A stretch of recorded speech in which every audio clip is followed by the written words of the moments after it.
amados irmãos, vamos abrir as nossas Bíblias na epístola do apóstolo Paulo aos Efésios, no capítulo 2. Efésios 2. Eu vou convidar os irmãos a lerem comigo aí nas suas Bíblias. Você pega aí sua Bíblia. Efésios 2, nós vamos ler do verso 11 ao 22. Verso 11 até o final do capítulo.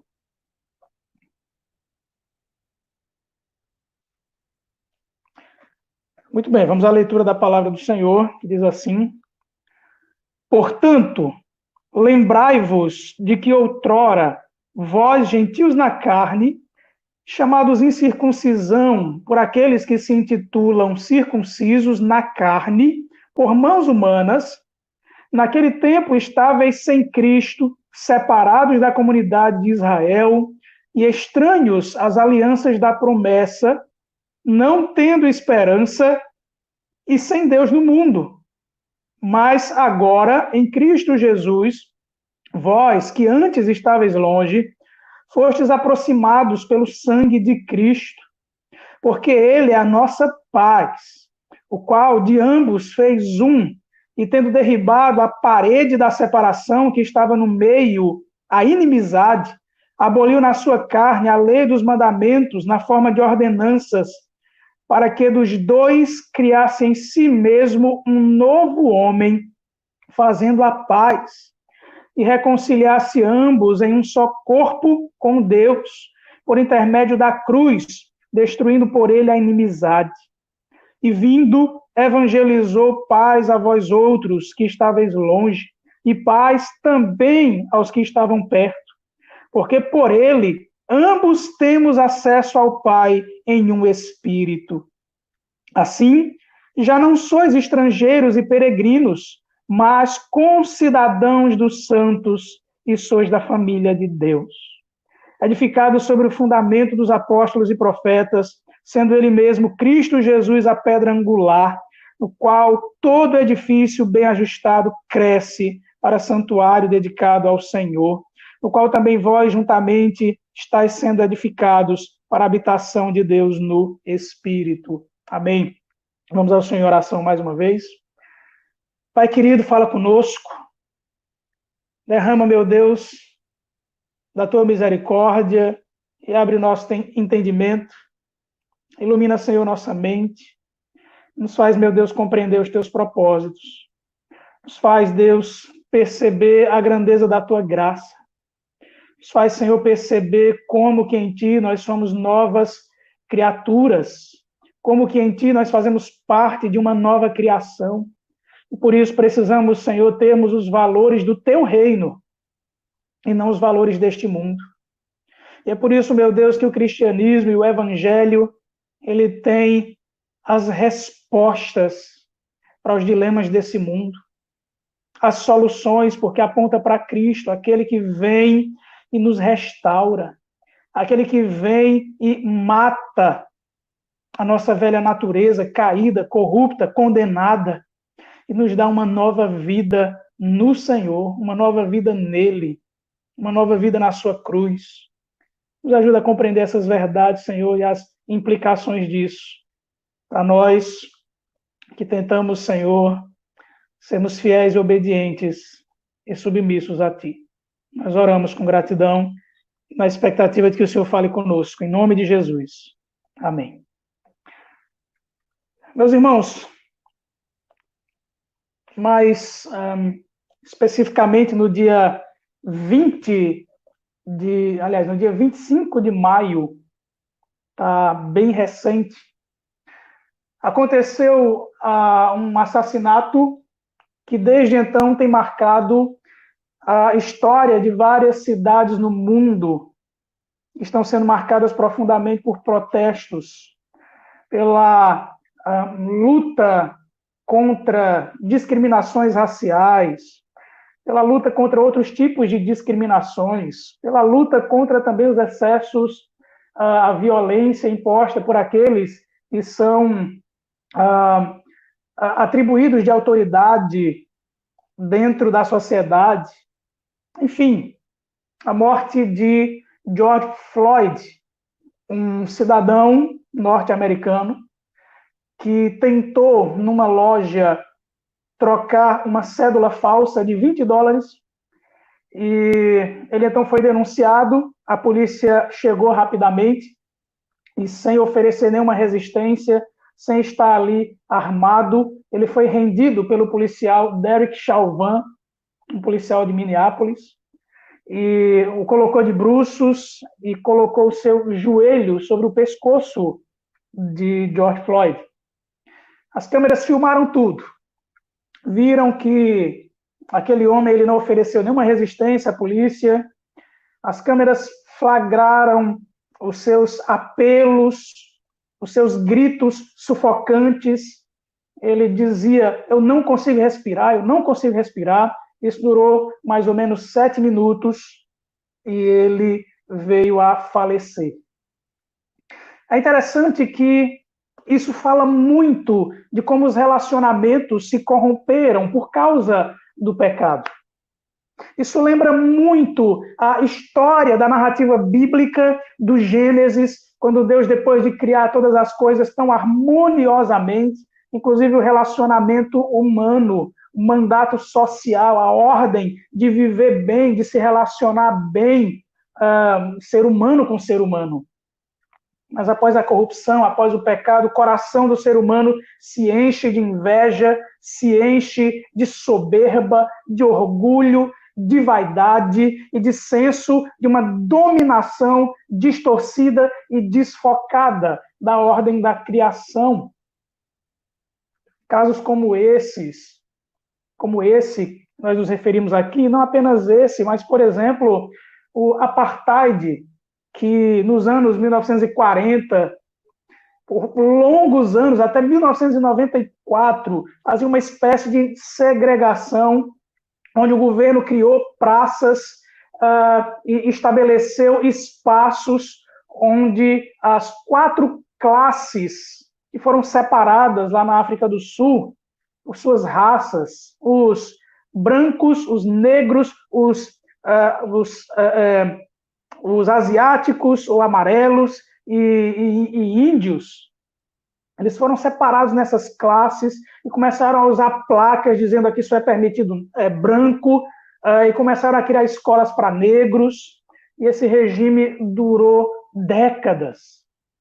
Esse senso de superioridade durou décadas. Não apenas lembramos do apartheid, mas podemos lembrar também, por exemplo, na Índia, período de recolonização, quando os ingleses, e pasmem, ingleses protestantes, chegaram na Índia e começaram a explorar as pessoas ali naquele país. Chegando ao ponto de que um inglês, mesmo na Índia, mesmo num país estrangeiro, ele, se andasse numa calçada, um nativo da Índia ali, ele tinha que descer da calçada porque ele não estava no mesmo pé de igualdade que um inglês. Isso levantou várias lideranças para criticar isso. Uma delas, chamada Mahatma Gandhi, protestava contra esses abusos, pregava uma certa igualdade. Uma vez um cristão o entrevistou e perguntou: Gandhi, você tem tantos ideais cristãos, por que você não é cristão? Ele respondeu: eu seria cristão se os cristãos fossem cristãos. Por que ele fez essa crítica? Porque eram exatamente aqueles que diziam que eram servos de Cristo, seguidores da palavra de Deus, estavam provocando essa segregação no seu país. Mas vamos parar de falar desse tipo de segregação e vamos pensar numa que estava presente na igreja de Éfeso, o texto que nós acabamos de ler, onde o apóstolo Paulo vai escrever para combater esse tipo de separação que pode haver, que é consequência do pecado, mas que para o nosso renovo, o nosso ânimo, isso é resolvido no Evangelho de Cristo Jesus. Louvado seja o nosso Deus, porque embora o mundo corra, busque respostas, vão para as ruas e protestem, levantam causas políticas, a resposta está no Evangelho de Cristo Jesus, o nosso Senhor. Paulo é o autor dessa epístola, ele escreve num contexto em que a condição daquela igreja era de um povo que havia recebido o evangelho por parte do próprio apóstolo Paulo.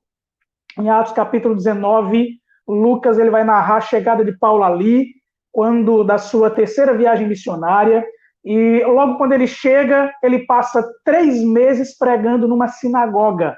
Sinagoga é um espaço onde, lá em Israel, era um lugar onde a lei de Deus era lida, onde as pessoas se reuniam nos sábados para estudar a lei de Deus, para serem edificados pela lei de Deus.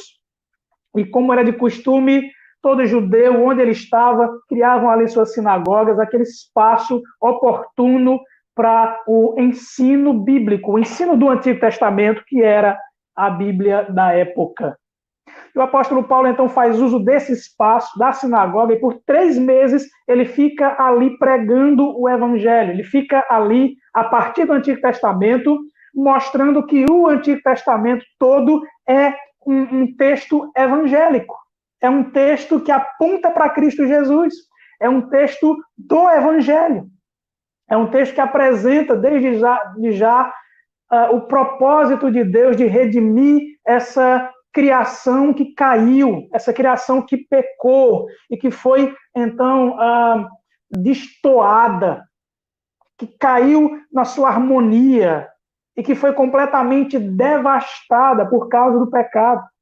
Devastada no seu relacionamento com Deus, no seu relacionamento com o outro, no seu relacionamento com toda a criação, com toda a natureza criada.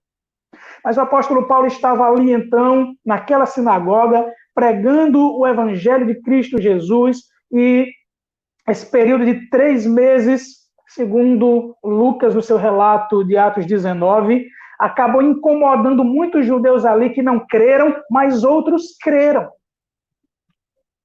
Mas uma vez que muitos não creram, Paulo achou por bem voltar a pregar, mas em outro lugar, no lugar próximo ali, mas no lugar que é chamado de Escola de Tirano. E ali Paulo passou mais 2 anos. Então o ministério de Paulo foi em torno ali de um pouco mais de 2 anos na cidade de Éfeso, pregando o evangelho, discipulando os novos convertidos, mas uma igreja que nasce naquele contexto de Ásia Menor, cidade de Éfeso, uma cidade grega, influenciada pela cultura grega, pelo paganismo grego, mas ali nasce uma igreja, e nasce uma igreja plural, nasce uma igreja de diferentes, uma igreja de judeus e uma igreja de gentios, que vieram das mais diversas manifestações do paganismo ali daquela cidade. E o problema é que aquele povo agora tinha que conviver na mesma comunidade. E havia um ar de superioridade dos judeus. Os judeus, eles diziam, ora, o evangelho veio para nós somos os descendentes de Abraão, nós recebemos as promessas, e vocês, gentios, vocês só foram alcançados pelo evangelho porque nós permitimos isso. Nós deixamos que isso acontecesse, mas o evangelho era só para nós. Nós era quem tínhamos a herança do Cristo. A gente deixou, mas a gente é o filé mignon da igreja. Vocês são a parte terceira. Então, quem dita as regras aqui somos nós, judeus. E vocês têm que andar agora de acordo com nossas regras. Então, vocês têm que se envolver em outros elementos, em outros rituais, e adotarem nossas práticas, adotarem nossa cultura, e vocês vão ter que viver assim. Então, o que acontecia na igreja de Éfeso, entre tantos problemas, mas aquele que mais é ressaltado aqui no capítulo 2 é essa segregação, essa separação que os judeus faziam dos gentios.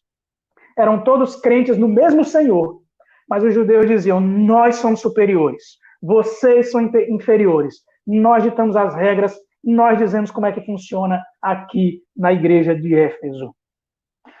E o mais interessante, e por isso que eu digo que o evangelho é a resposta para tudo isso, para toda essa diferenciação, para tudo que o pecado corrompeu. O evangelho, então, coloca todo mundo no mesmo lugar, no mesmo barco. E é por isso que eu fico admirado com o evangelho de Cristo Jesus, pela sua abrangência, porque ele não negligencia nenhum setor, nenhuma área, nenhuma esfera da existência. Ele coloca todos no mesmo lugar. É por isso que eu queria convidar, irmãos, Para nesse clima que tem pairado as redes sociais de racismo, de segregação, de separação, seja ela econômica. Em pouco tempo também, lá no Recife, houve o caso da morte do menino Miguel, um garotinho de 5 anos, a idade da minha filha, de maneira negligente. Aquela patroa, ela não cuidou daquela criança e aconteceu aquele acidente terrível e outros pontos sociais se ergueram e ganharam as pautas dos jornais. Então, o mundo está incomodado com isso, está incomodado com essas separações, está incomodado com esse ato de superioridade daqueles que têm dinheiro contra aqueles que não têm, ou daqueles que têm uma cor contra aqueles que têm outra cor. E o mundo, então, vai vivendo essas separações. E o que é mais interessante é que o Evangelho tem a resposta, tem a solução para tudo isso. Eu queria convidar os amados irmãos para nós refletirmos o seguinte tema: o poder da maravilhosa graça de Cristo. O poder da maravilhosa graça de Cristo. Se havia essa separação na igreja de Éfeso, se havia aqueles cristãos que diziam, nós temos o melhor do cristianismo, porque nós somos judeus, somos da descendência de Abraão, nós temos os rituais, os sinais, as promessas, vocês são a ralé, vocês são o final, então o que tem de melhor aqui é para nós, o que sobra é para vocês. O apóstolo Paulo, então, vai nivelá-los todos a partir da perspectiva da maravilhosa graça de Deus em Cristo Jesus. Mas, meus irmãos, para que a gente entenda a maravilhosa graça de Deus, nós temos que entender a terrível desgraça.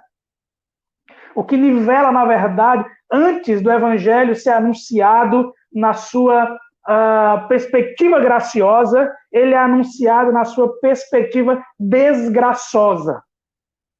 De mostrar a realidade da desgraça humana. E Paulo faz isso no capítulo 2, do versículo 1 ao 10, e continua fazendo isso no versículo 11 e 12. Então, se você tiver com sua Bíblia aberta aí, olha para as palavras duras de Paulo para mostrar a situação da humanidade, e aqui estão incluídos todos os seres humanos. Ele diz, ele vos deu vida, e aí vem a desgraça. Ele apresenta a graça, vocês ganharam vida. Mas ele vai dizer, antes disso, olha a desgraça de vocês. Estando vós mortos nos vossos delitos e pecados, nos quais andastes outrora, segundo o curso deste mundo, segundo o príncipe da potestade do ar, do espírito que agora atua nos filhos da desobediência, entre os quais também todos nós, veja como o apóstolo Paulo ele não deixa ninguém de fora, nem judeu, nem gentio. Ele diz, todos nós andamos outrora, segundo as inclinações da nossa carne, fazendo a vontade da carne e dos pensamentos, e éramos, por natureza, filhos da ira, como também os demais.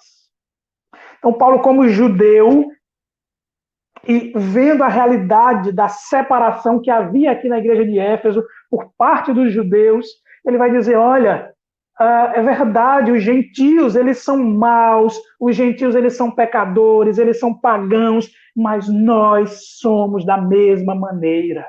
Estamos debaixo da mesma condição. E Paulo depois vai apresentar a graça maravilhosa de Deus em Cristo Jesus, que nos salva. Ele diz no verso 8, porque pela graça sois salvos mediante a fé, e isto não vem de vós, é dom de Deus, não de obras, para que ninguém se glorie. Aí ele volta a falar do assunto da desgraça da humanidade. Então, antes de falar dessa maravilhosa graça de Cristo que nos salva, que nos liberta, que mata a nossa velha natureza com todos os seus preconceitos e nos dá uma vida nova em Cristo Jesus, o apóstolo Paulo ele sempre coloca o ponto negativo do Evangelho, que é de apontar para você e para mim a nossa desgraça. Então, eu vou dividir o nosso texto da seguinte maneira, verso 11 ao 22. No verso 11 e 12, o apóstolo Paulo vai pintar um retrato da humanidade. É isso aqui que vocês são, sem Cristo. Depois do verso 13 ao 18, Paulo vai pintar um outro retrato. O retrato do que Cristo faz em nossas vidas. E o terceiro e último retrato, dos versos 19 a 22, Paulo vai pintar um retrato dessa nova sociedade que Deus faz em Cristo Jesus, o nosso Senhor.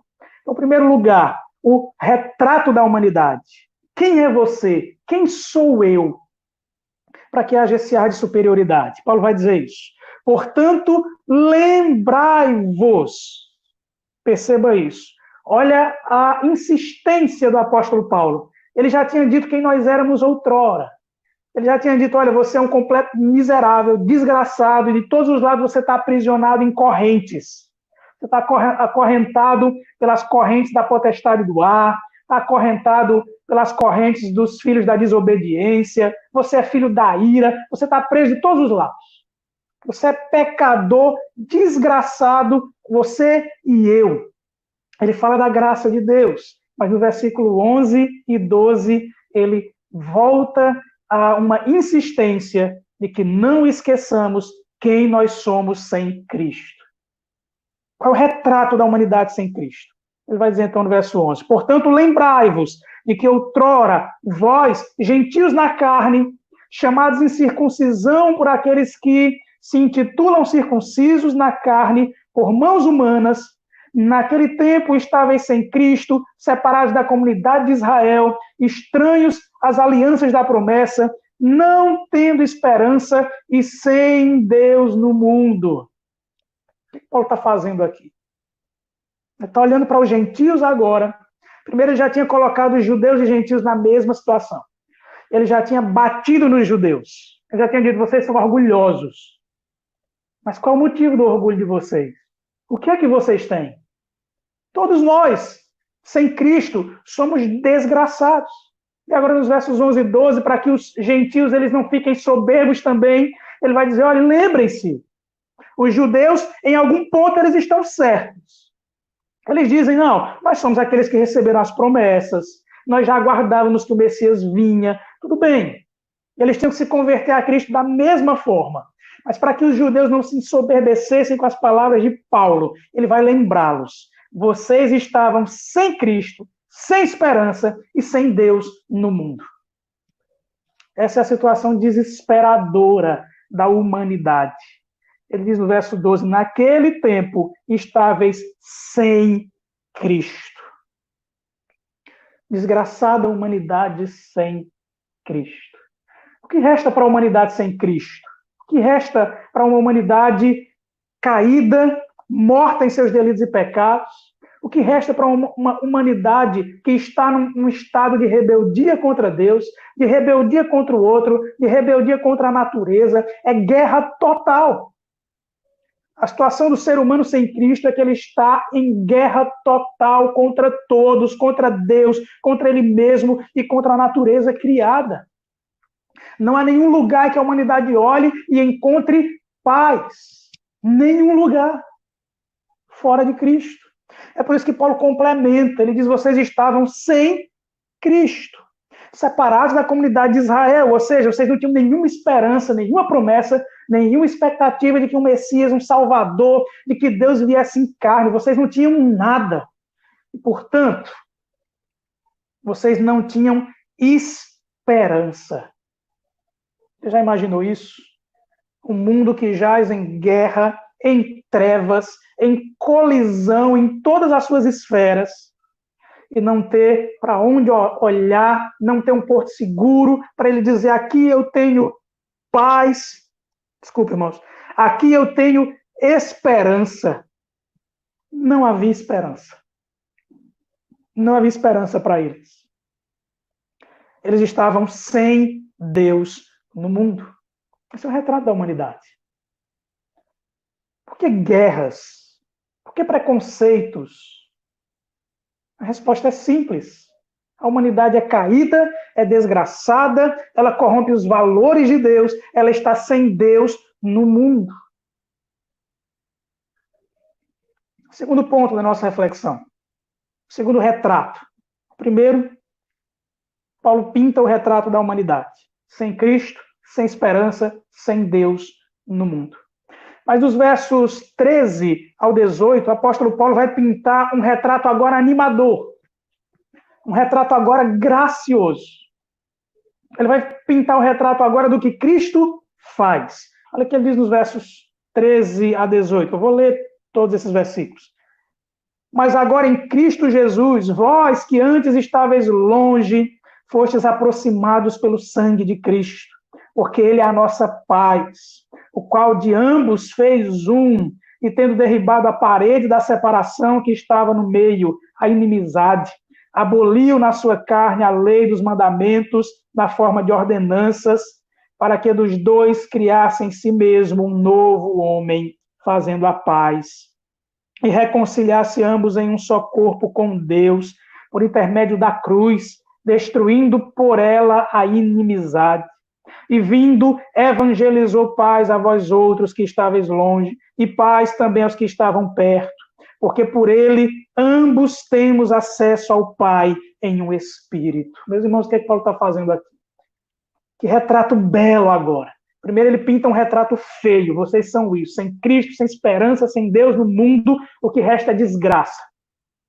Mas ele vai pintar um retrato agora bom, um retrato que enche o nosso coração de paz. Que retrato é esse? O que Cristo faz? E o que Cristo faz? Ele primeiro reconcilia pelo sangue, é o que ele diz no verso 13, mas agora em Cristo, vós que antes estáveis longe, fostes aproximados pelo sangue de Cristo. O que ele quer dizer? Ele quer dizer que por causa do pecado, a humanidade está numa situação de abismo de Deus, numa separação de Deus. Ela está longe de Deus, longe dos valores divinos, longe de um coração pautado agora, inclinado agora para a obediência a Deus, para o temor de Deus, para a adoração a Deus. Ele agora está voltado para si mesmo, ele está voltado para a sua própria vaidade, busca por felicidade própria, satisfação própria, e para isso ele vai fazer uso de todos os meios para que ele seja feliz sem Deus no mundo. Paulo vai dizer agora que Cristo veio, que realizou essa obra maravilhosa, e que aqueles crentes creram em Cristo Jesus. Aqueles que antes eram pagãos, adoravam outras divindades, estavam em rebelião contra Deus, mas creram em Cristo Jesus, eles foram aproximados pelo sangue de Cristo. Não há mais um distanciamento. Agora todos eles, sejam, como o apóstolo Paulo diz, na carta aos Gálatas, no capítulo 3, no versículo 28, que em Gálatas havia um problema bem parecido com o problema que Paulo trata na carta aos Efésios e na carta aos Colossenses. Paulo vai dizer, não há judeu nem grego, escravo ou livre, homem ou mulher, porque todos vós sois um em Cristo Jesus. Todos vós sois um em Cristo Jesus. Paulo quer dizer que aqueles que estavam longe, Deus, pela sua maravilhosa graça em Cristo Jesus, trouxe para perto dele e os abraçou. Então, o retrato do que Cristo faz é que ele nos reconcilia pelo seu sangue, nos reconcilia com Deus. Aquela guerra travada, ela agora é aplacada, porque Cristo promoveu a paz para aquela guerra que a humanidade trava contra Deus, contra ele mesmo e contra a realidade criada, a natureza criada. Há uma reconciliação em Cristo Jesus. Há uma aproximação em Cristo Jesus. Mas há mais. Existe mais dessa obra redentora, maravilhosa, graciosa de Cristo Jesus para conosco. No versículo 14, Paulo vai dizer, porque ele é a nossa paz, o qual de ambos, ou seja, dos judeus e dos gentios, fez um, e tendo derribado a parede da separação que estava no meio, a inimizade. O que Paulo está dizendo aqui? Paulo vai dizer aqui é que a mesma coisa que ele diz lá em Romanos, do 9 ao 11. Paulo passa o capítulo 9 ao 11 de Romanos falando de coisas maravilhosas que Deus fez. Ele lembra, sim, Israel foi meu povo escolhido para levar o meu padrão, para levar as promessas do Redentor que viria para o mundo gentílico. É verdade. Mas Paulo vai dizer que Deus endureceu o coração dos judeus. e ele endureceu o coração dos judeus para que o evangelho fosse espalhado por todo mundo. Porque esse era o projeto original de Deus. Essa promessa a Abraão, que de ti farei um povo de todas as nações, a partir de ti eu abençoarei todas as nações, todas as terras, e um descendente teu serão benditas todas as nações. E, obviamente, o Senhor, nessa aliança com Abraão, estava falando de Cristo. Ele é o descendente de Abraão que unifica todos os povos em Cristo, nele, na sua obra redentora. Paulo está falando isso, ele diz, ele é a nossa paz, o qual de ambos, gentios e judeus, com todas as diferenças, com todas as suas pluralidades, ele fez ele nos deu unidade, tendo derribado a parede da separação. Provavelmente essa é uma referência ao templo, o templo judaico, o mais próximo do que Paulo estava falando ali, talvez o templo de Herodes. E no templo de Israel, no templo de Jerusalém, havia um compartimento separado por uma mureta, onde visitantes, gentios, pessoas de outras nações podiam entrar, podiam ficar naquele espaço, mas eles não podiam ultrapassar aquela barreira, aquele muro que ficava ali diante deles. Os historiadores dizem que naquele muro, que era pequeno, qualquer pessoa podia pular, havia um monte de inscrições que dizia, olha, se você passar esse muro, você é responsável por sua própria morte. Se você ultrapassar esse muro aqui, nós não podemos prever as consequências. Havia um monte de alertas. Então o culto era ainda exclusivo para judeus em Jerusalém. Os gentios só podiam admirar a estrutura a partir de um espaço onde eles ficavam reclusos, separados por esse muro. Muito provavelmente o que Paulo está dizendo é que aquele muro caiu com a obra redentora de Cristo. Não há mais separação entre judeus e gentios. E Deus fez em Cristo um só povo para si. Essa outra consequência da obra redentora de Cristo, citada pelo apóstolo Paulo, para romper com os muros dos preconceitos que havia no coração daqueles judeus contra os gentios e também no coração dos gentios contra os judeus. Paulo está dizendo, olha, em Cristo Jesus nós somos um. Essas diferenças ruíram com aquele muro. Não há mais essas diferenças. Então, ele continua no versículo 15. Ainda no final do versículo 14, ele diz, tendo derribado a parede da separação que estava no meio, a inimizade, aboliu na sua carne a lei dos mandamentos na forma de ordenanças, para que dos dois criasse em si mesmo um novo homem, fazendo a paz. O que Paulo quer dizer aqui mais uma vez? E perceba como a paz é uma tônica. Paulo o tempo todo está repetindo que a obra de Jesus é uma obra que nos traz paz. É uma obra que nos reconcilia. É uma obra que desfaz a separação, que desfaz as guerras, que desfaz os conflitos. Ele diz então, desses dois, judeus e gentios, ele fez um novo homem. Ele fez um homem. Ele fez um povo. Não há mais divergências entre homens em Cristo Jesus.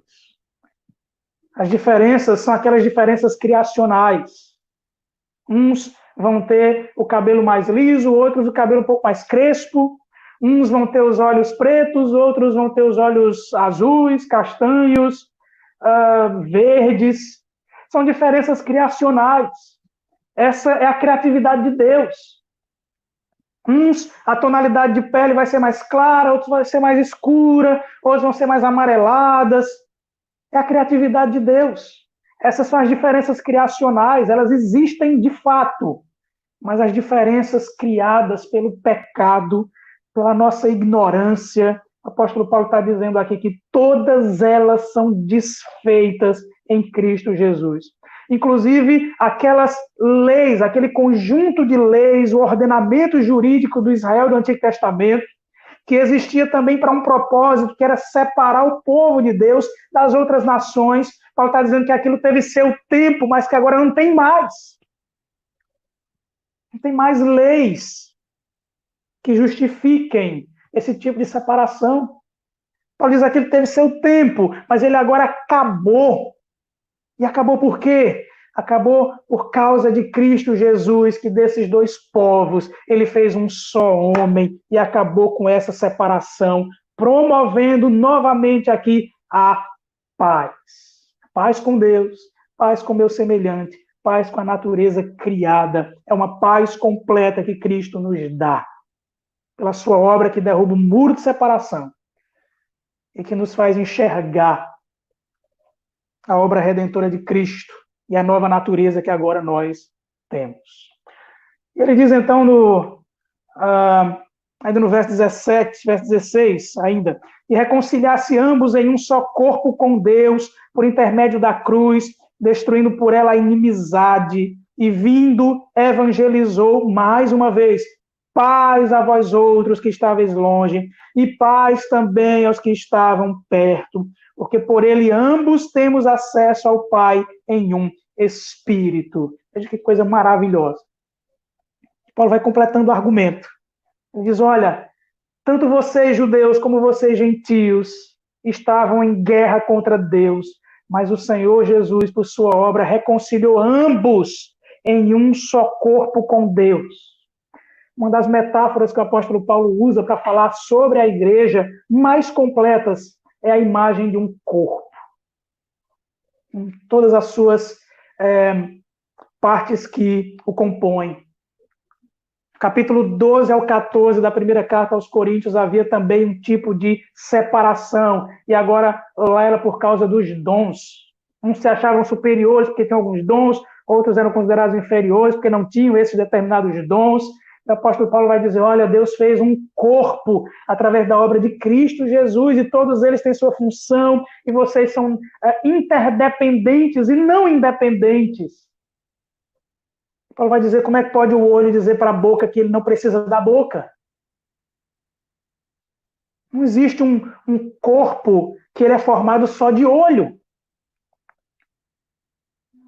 O apóstolo Paulo ele usa os argumentos muito parecidos aqui na carta aos Efésios, dizendo então que desses povos diferentes, Deus fez um só corpo por intermédio da cruz. É o evangelho que nos unifica. É o ápice da cruz de Cristo que nos unifica nele, que destrói, que cai por terra toda a inimizade.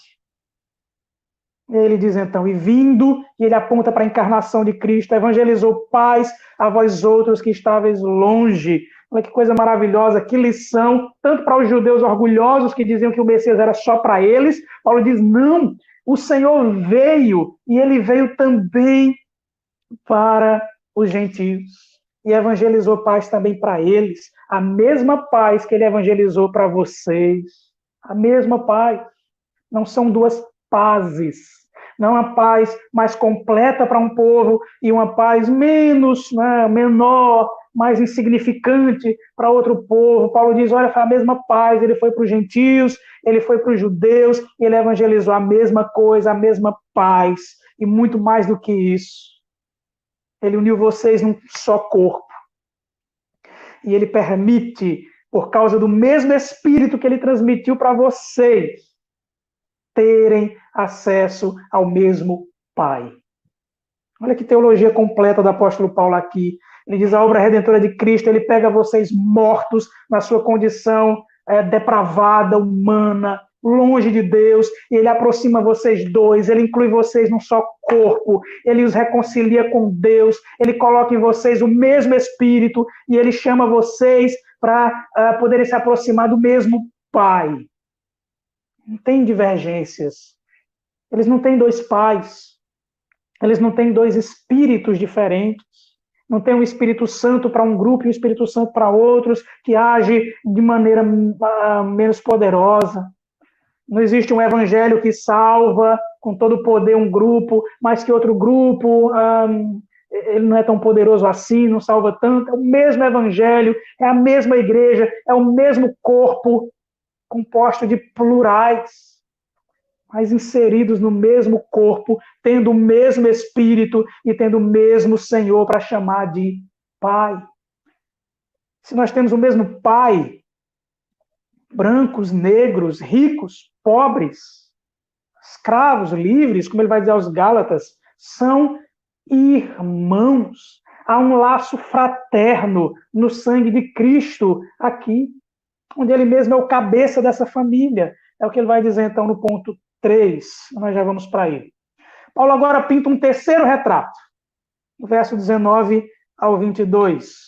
Ele diz: assim já não sois estrangeiros e peregrinos, mas concidadãos dos santos e sois da família de Deus, edificados sobre o fundamento dos apóstolos e profetas, sendo ele mesmo Cristo Jesus a pedra angular, no qual todo edifício, bem ajustado, cresce para santuário dedicado ao Senhor, no qual também vós, juntamente, estáis sendo edificados para a habitação de Deus no Espírito. Se Paulo pintou primeiro um retrato da humanidade sem Cristo, ou seja, uma humanidade completamente destruída, em guerra contra Deus, sem Cristo, sem esperança e sem Deus no mundo, depois ele pinta um retrato do que Cristo faz, esse retrato maravilhoso de paz, de reconciliação, de unidade, de um senso familiar. Terceiro retrato que Paulo pinta é o retrato da nova sociedade de Deus. A nova cidade de Deus. Uma cidade que é governada pelos valores de Deus. Como que ele vai provar isso? Ele diz no verso 19: assim já não sois estrangeiros e peregrinos, mas concidadãos dos santos e sois da família de Deus. Que argumento poderoso é esse do apóstolo Paulo. Ele lembra o Antigo Testamento, havia leis no ordenamento jurídico de Israel, dizia que eles não precisavam fazer guerra contra um peregrino que passasse pelas suas terras. Se esse peregrino ele tivesse fome, ele podia colher de coisas, ele poderia comer dos frutos que caíssem das árvores na sua roça, na sua plantação. Se ele tivesse fome, ele poderia se alimentar das mangas que caíam do seu pé de manga. Ele podia se alimentar do caju que caía do seu pé de caju. Ele poderia se alimentar dos grãos de trigo que caía da sua safra. Ele poderia se alimentar, se fortalecer para seguir sua viagem. Mas eles continuavam sendo estrangeiros. Não era porque eles entravam na sua terra e comia do que você plantou que ele era considerado um como você. Paulo está dizendo aqui que isso não existe mais, uma vez que cremos todos em Cristo Jesus. Ele diz agora que essa separação, essa cidadania diferente, ela é completamente rompida aqui.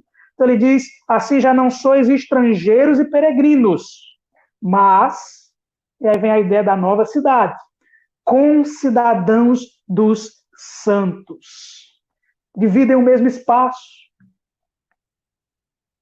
São da mesma família. Os laços agora se estreitam. E ninguém olha mais um para o outro como se aquele fosse um estranho, um estrangeiro ou um inferior. Não há mais uma barreira racial, não há mais uma barreira econômica. Todos podem se olhar, se enxergar como cidadãos da mesma cidade que Deus construiu em Cristo e chamou de povo dele, e deu sua lei, derramou seu amor e os chamou de família. Essa é a primeira característica dessa cidade de Deus. Povos diferentes, unidos pelos mesmos laços da obra redentora de Cristo. De uma maneira que não somos mais estranhos, mas agora somos família. A outra imagem que Paulo traça é a imagem de um edifício, de um fundamento ou de um templo. Ele diz, edificado sobre o fundamento dos apóstolos e profetas, sendo ele mesmo Cristo Jesus a pedra angular. O que ele quer dizer? Ele diz, olha, qual é o fundamento dessa cidade de Deus? O fundamento é a palavra de Deus. Quando você era morto em seus delitos e pecados, você era guiado por tudo aquilo que Paulo disse no capítulo 2, do verso 1 ao 5. Tudo aquilo estava morto, era guiado pelo curso desse mundo caído, era dirigido por demônios.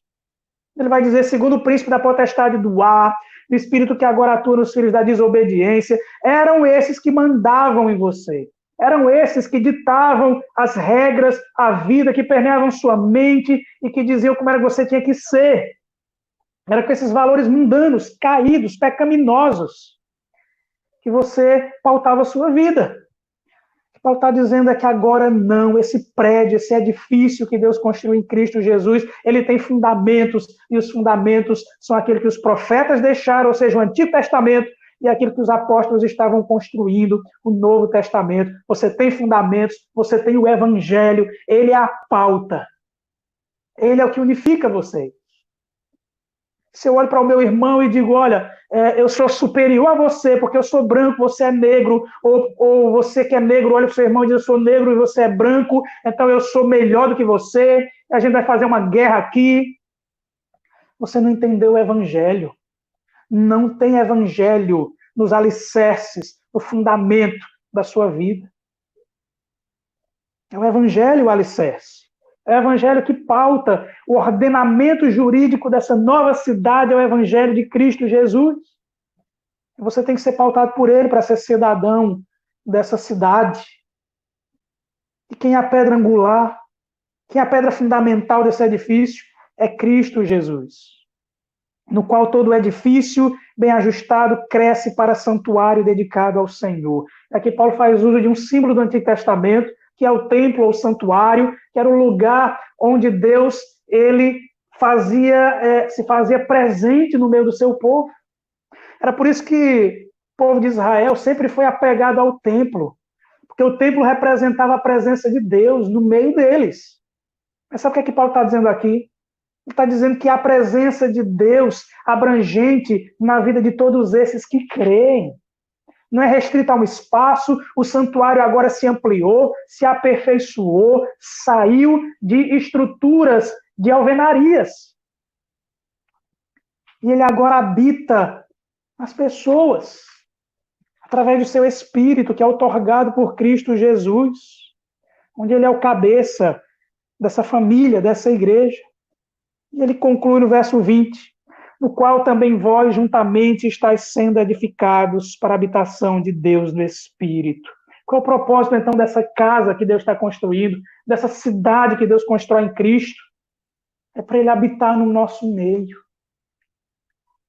Como que nós podemos deixar que a nossa velha natureza promova separações dentro do edifício que Cristo construiu com sua obra, com seu sangue, para ele mesmo habitar no nosso meio, mas a gente quer corromper esse espaço através de exclusivismos, através de partidarismos, através de senso de superioridade ou de inferioridade. Meus irmãos, que Deus nos repreenda e que enxerguemos a grandeza do Evangelho. Tem algumas aplicações para a gente concluir, para a gente enxergar como o Evangelho é poderoso para derrubar essas cadeias de separação. Primeira dessas aplicações, depois de tudo isso que você ouviu, de todas as bases do apóstolo Paulo para fazer ruir aquela separação entre judeus e gentios, eu pergunto, vou fazer algumas aplicações como perguntas para você continuar aprofundando sua reflexão. Você ainda se acha superior? Existe alguma esfera na sua vida que você olha e diga, eu sou superior ao meu irmão, porque eu tenho isso e ele não tem? Existe isso na sua vida? Coloque isso, então, diante do Evangelho de Cristo Jesus, para que ele também caia por terra. Outra aplicação. Você ainda tem perspectivas positivas acerca da humanidade?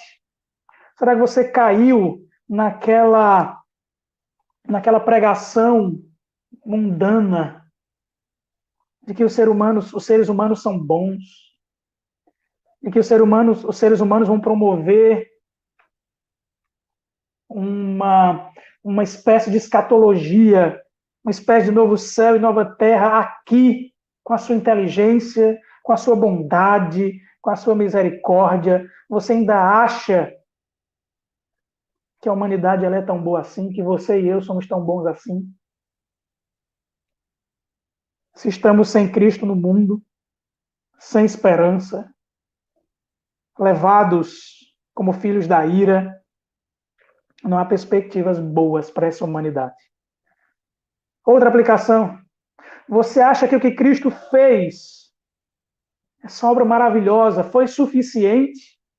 Você acha que o seu sangue vertido, o seu corpo partido, para trazer à tona um novo corpo, que é a igreja, que é composta de pessoas de várias culturas diferentes, através de uma pluralidade de ideias, de sentimentos, de pensamentos, mas unidos em Cristo pelo Evangelho? Você acha que o que Jesus fez foi suficiente para isso, para promover essa unidade?